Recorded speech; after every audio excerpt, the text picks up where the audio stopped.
just what is entrepreneurship? We throw that word around a lot, but do we understand exactly what it is? Is it financial freedom? Is it a stress-free way to earn income for yourself or your family? Is it a means to fewer and more flexible hours? Is it your quick ticket to becoming a millionaire and living a lavish lifestyle? Let's chat more about who you can count on to support your home-based business in today's podcast episode. I am your host, Andrea Marah. Enjoy the show.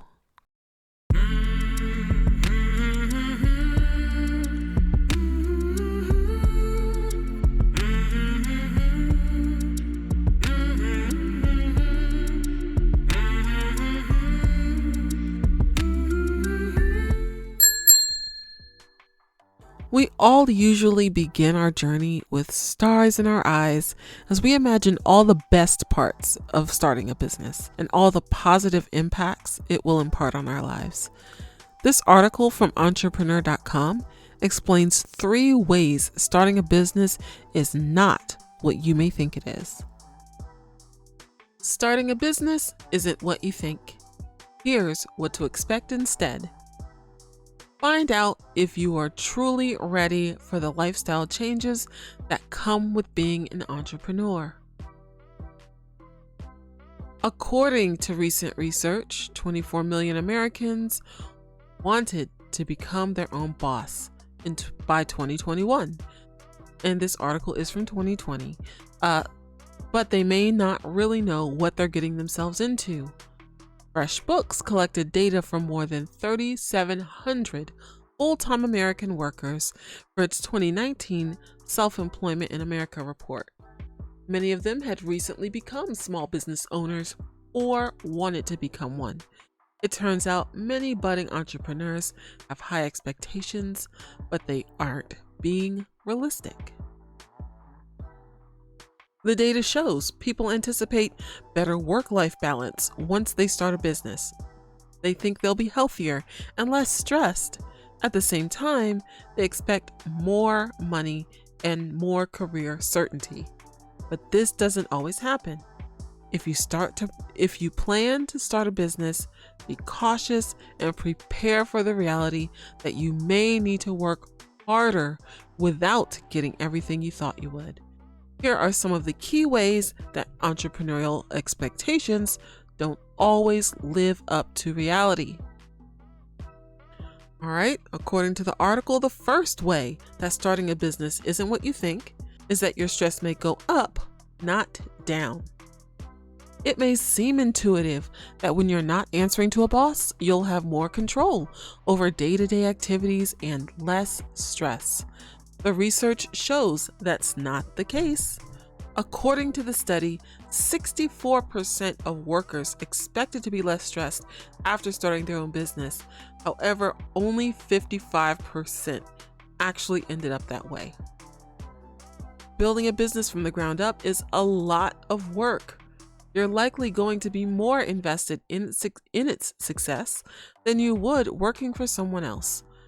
You also might not have as much time for your personal life as you'd like. Most entrepreneurs say they're almost always on the clock because there's often so many things to do. Many founders never had experience managing their own hours, much less those of others in prior jobs, so they struggle to do it as they run a company for the first time.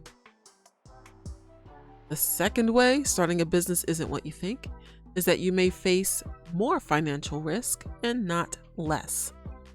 One of the biggest fears people have starting their own business is financial risk. Out of those who hope to start businesses, 35% said they're worried about inconsistent income, and 27% are worried about earning less money. 72% expect to earn more money than they did when traditionally employed, and they're in for a rude awakening. According to the data, only 55% actually did earn more. Keep your financial expectations in check when starting a new business. Not only is there a very real possibility that it may not be lucrative, but you'll probably lose money. especially in the beginning. The third way, starting a business isn't what you think. There will be lifestyle changes, not like you expect. With the ability to connect to your business from anywhere using a mobile device, new entrepreneurs believe they will be able to travel more and spend more time outside. While more travel and time in nature are common desires for entrepreneurs, less than 30% end up making this a reality of their day-to-day lives. The hard truth is that your lifestyle will change when you work for yourself, but it's hard to know exactly how those changes will manifest. Many who dream of working for themselves do so because they want to improve their overall quality of life. They want to work on their terms and build a job around what they enjoy doing. The harsh reality is that working for yourself isn't a golden ticket to freedom, money, or fulfillment. Don't be one of the entrepreneurs who becomes disappointed or disillusioned because everything didn't go your way. Instead, stay driven, stay passionate, and consciously prepared for all possibilities. You may just be ready to make your small business a reality and succeed in the long term. Now, those are some harsh realities stemming from business ownership. Keeping that in mind, when starting a new venture, it feels reassuring and encouraging to know you have a group of people backing your vision, especially when we realize we feel a bit in over our heads. You can't force anyone to support your dream. The desire for support can in fact cause more division and stress on relationships. It's your idea, your dream. You can only truly depend on God and yourself. But make sure you are operating in reality and not fantasy. I like to think that what I put on paper is fantasy and what I actually get done is reality. FinancialHighway.com highlights a few essential factors that impact your support system for better or worse. Starting a business. Do you have the support system you need? Many would-be entrepreneurs are contemplating starting a business right now. The time is ripe for new businesses. Technology provides you with the tools to reach a wider audience than ever before. Additionally, the economic upheaval in the world is offering new opportunities, and there are a number of chances for enterprising individuals to fill a number of voids.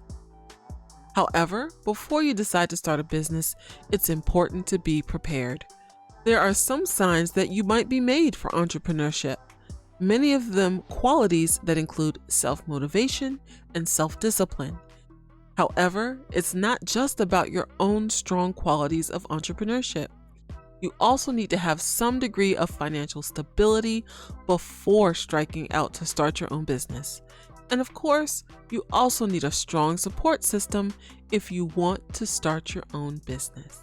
Even if starting a business is your dream, it's important to understand that you can't do it alone.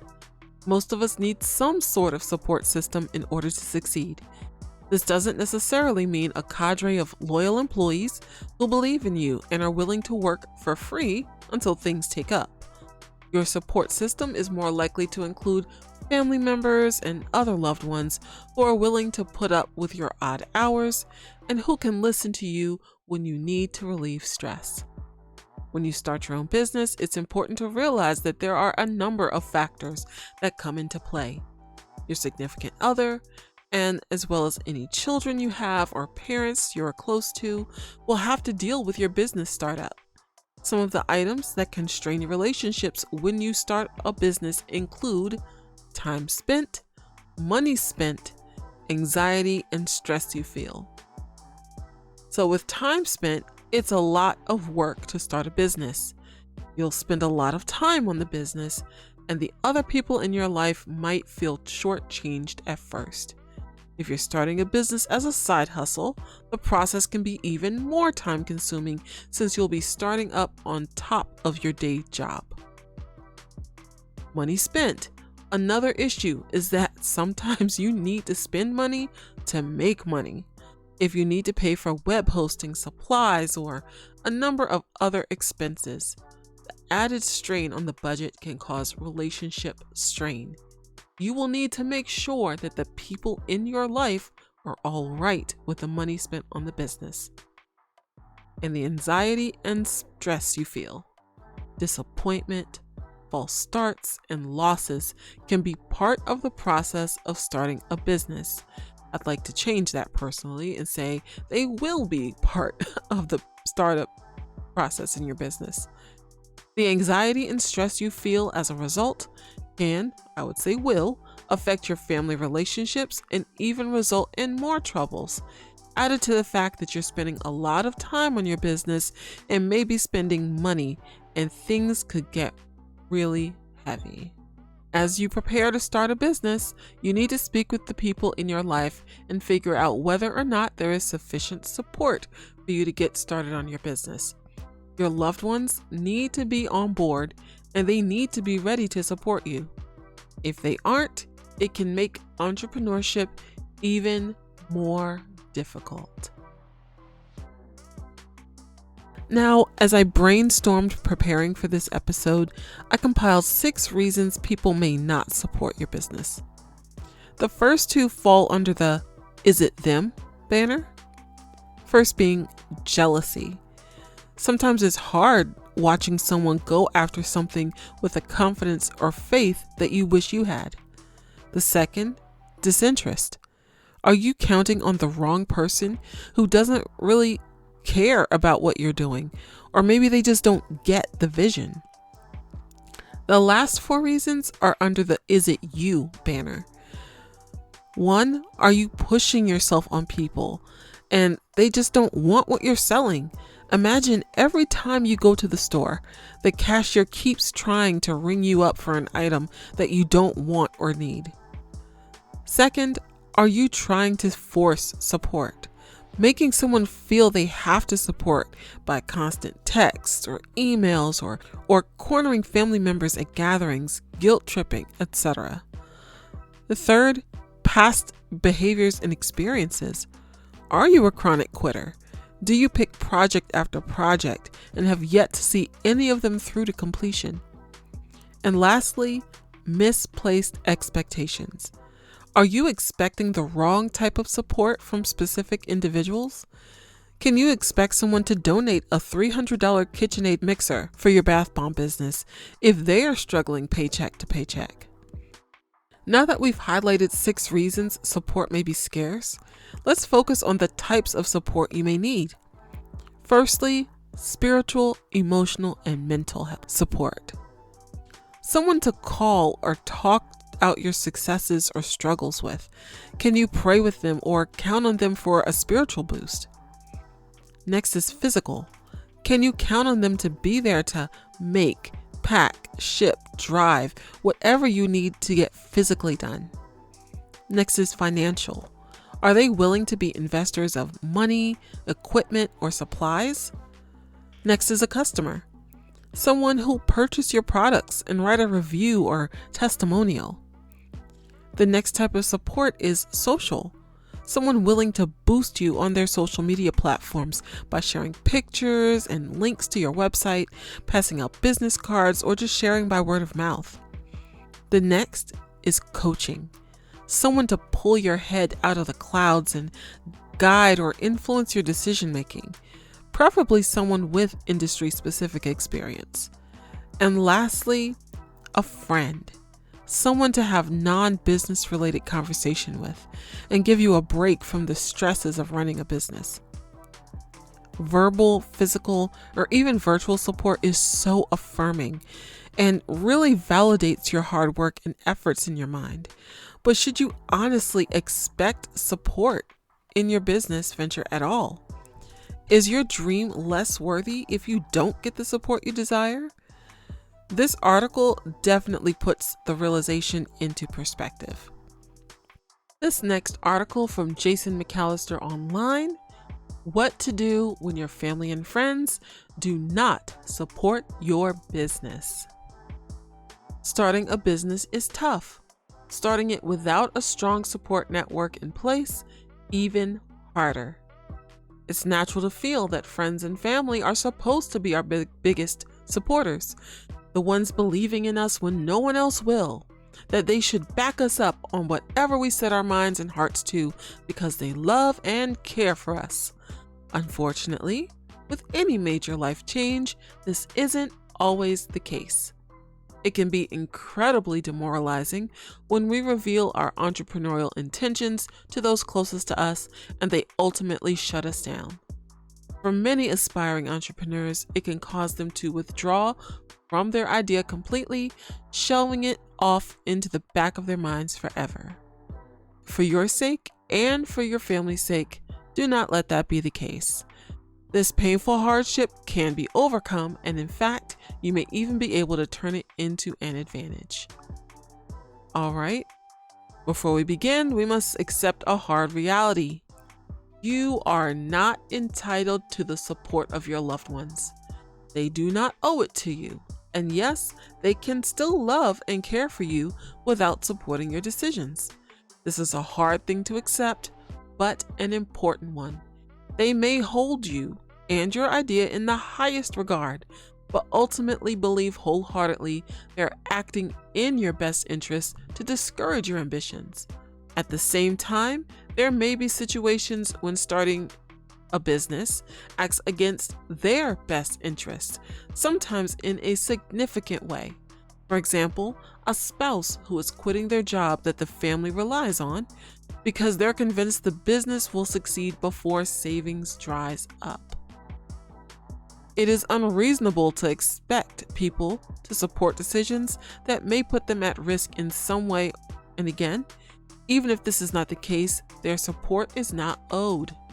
Accepting this fact will make it far easier to cope with things later on. Now that that's out of the way, let's look at some of the practical steps to take when your friends and family don't approve of you pursuing entrepreneurship. The first is to avoid arguing about it. The second way is to explain your intentions. People do not have to argue with you in order to see things from your point of view. Next, take away their excuses. Minimize the impact the business has on them. If you want people to support your business, you have to start minimizing that negative impact. Some things that family and friends may worry about include you changing as a person, time being lost with you, financial risks, inconveniences that involve them in some way, and egotistical issues. The next way is to push on without them. Regardless of what your friends and family may be pushing on you, it's important that you push on anyway. Although it would be ideal if our family and friends supported our business ventures, unfortunately, this is not often the case.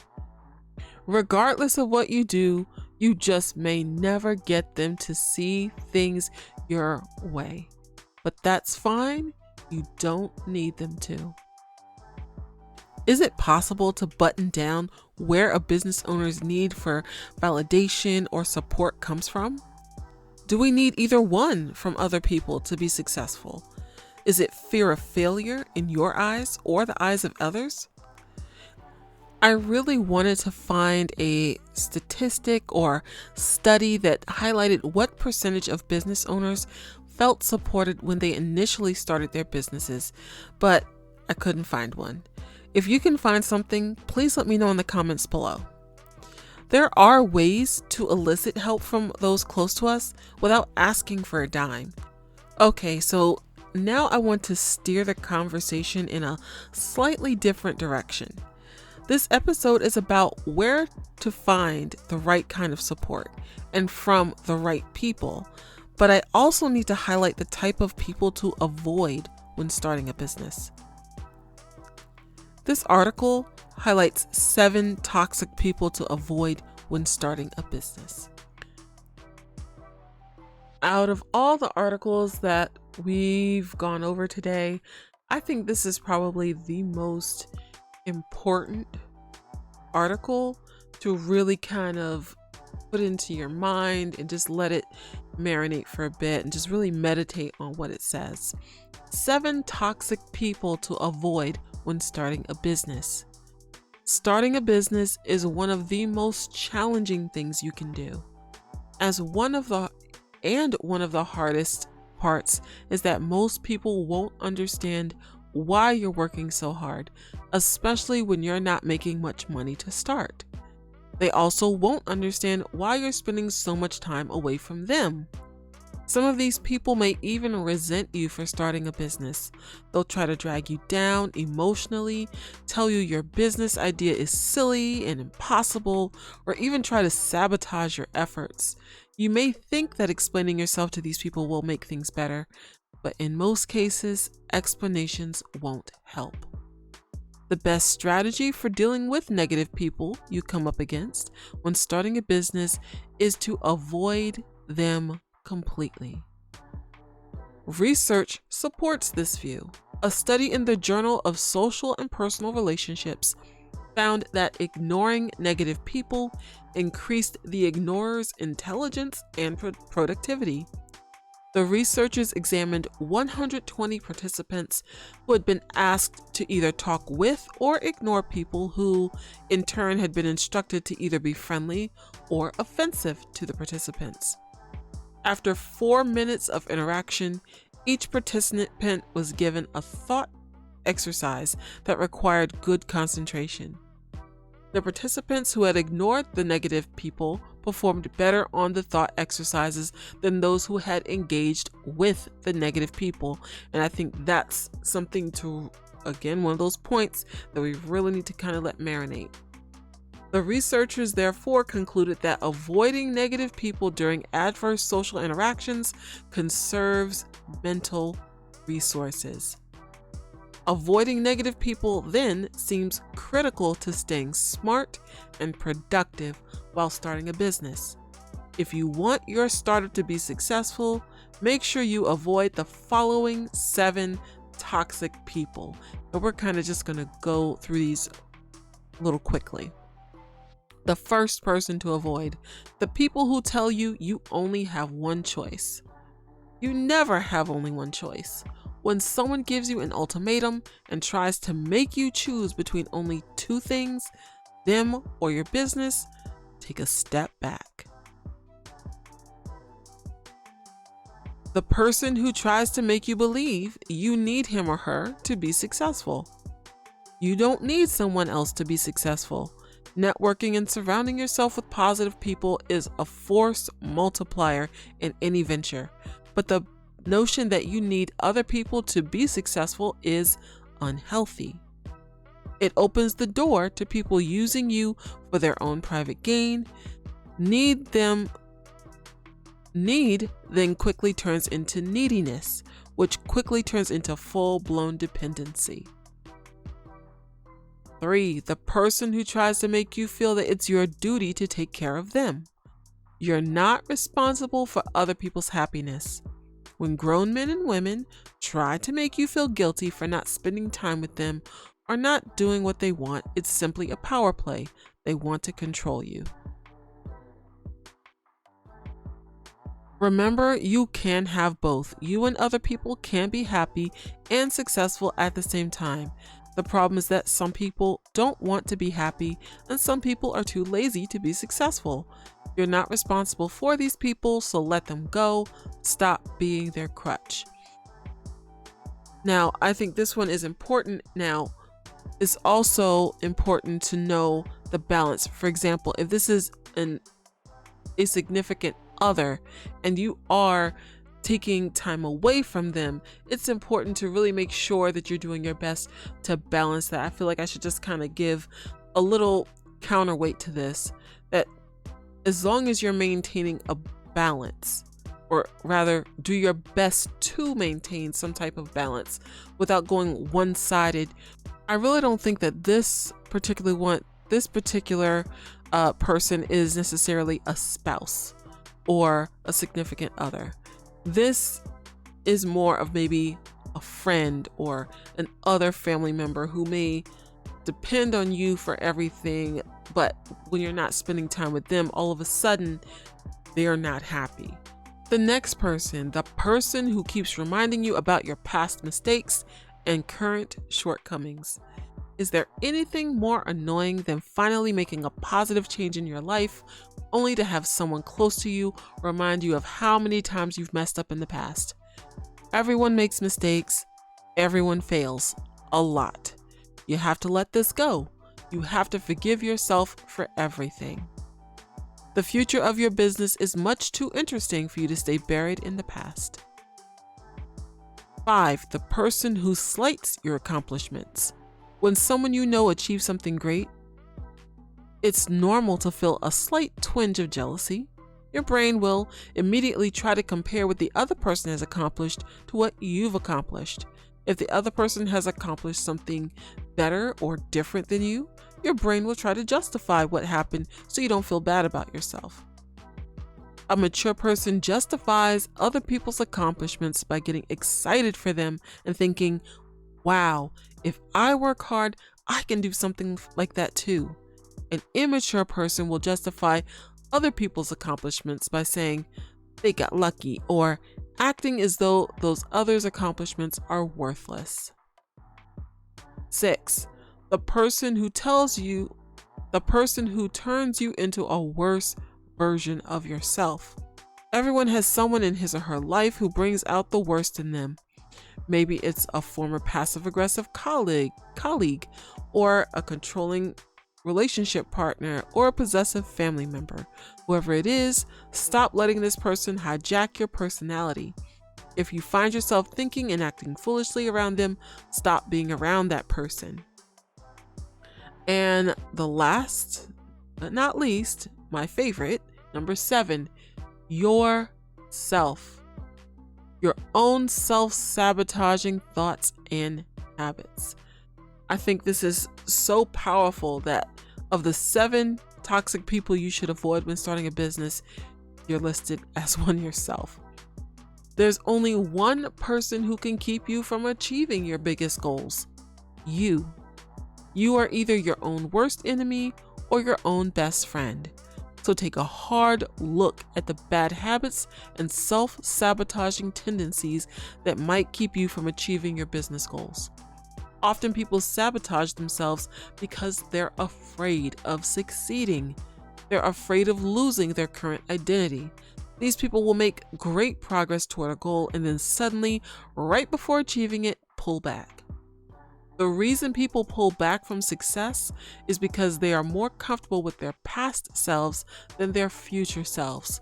They're uncertain of whom they will become and if they can handle it.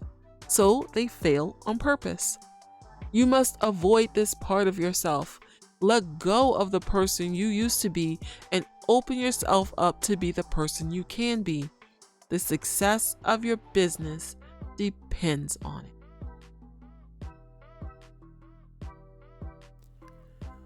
I like how they mentioned you being a toxic person in your own life.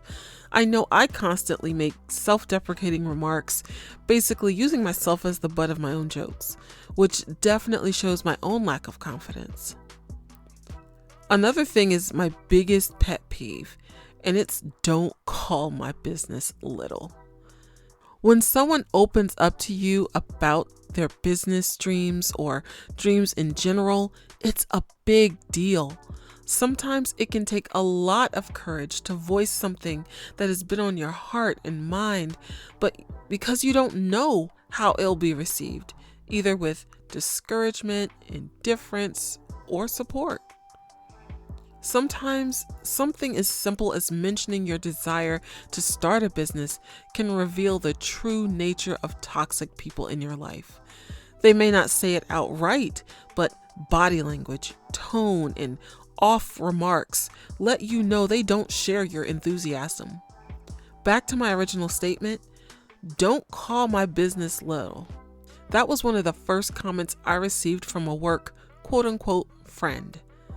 Every day we would work and then spend hours in the afternoon complaining about the issues we faced. It occurred to me, why am I complaining about my situation rather than trying to change my situation to be more enjoyable? That was when I started imagining myself turning my soaping hobby into a business. And that's when the toxic remarks started. 3 in particular stood out to me. The first one was, "I see your little soap business." Yes, my business was little, but the way it was said made it feel as if my efforts were so inconsequential and just doomed to fail. The second was, "Is this going to break me out?" And this one really insulted me because the person asking had told me on several occasions that they purchased a big brand name product despite the fact they had negative reactions, but they bought it just because it smelled good. Even after trying one of my cocoa butter bath scoops, having 0 reactions, and even commenting on how great their skin felt afterwards. The last one is, "Do you have any samples or discounts?" I mean, just constantly asking for product without offering any payment, even though it's understood that this is my business. I learned quickly that people will many times purchase from strangers, no questions asked, before buying from someone they know. But let's end this on a positive note.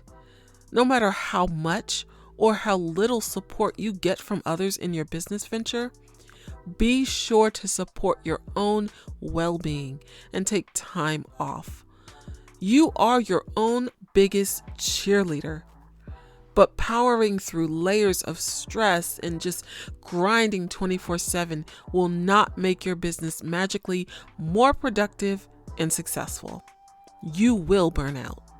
You need time to decompress and just be somewhere else mentally or physically for a day or two or a few hours weekly. Here's a few tips. Try having a monthly spa day. Journal. Have a prayer and praise worship session. Learn a language. Start an art project. Visit a museum. Have a mini movie marathon. Have a just dance party. Go outside and walk or ride a local nature trail. Plan a vacation sooner rather than later. For me, about once a month, myself and my friends, nearly all are home-based business owners as well. We go to a movie, have dinner, visit a park for lunch, just go somewhere else and talk like normal people. No business, just regular conversation. Taking a break is not quitting. Stepping away for a few hours and doing something else may be all you need to clear your head and get a renewed perspective. So don't worry about others not supporting your business. Pray and support yourself. That's all for now. Don't forget to comment, like, and share this episode. In the description box, I've listed some extra sources and a few ways that you can show support to the podcast if you have found anything helpful. With that, thanks for listening to today's podcast. I am Andrea Marah. Peace and blessings.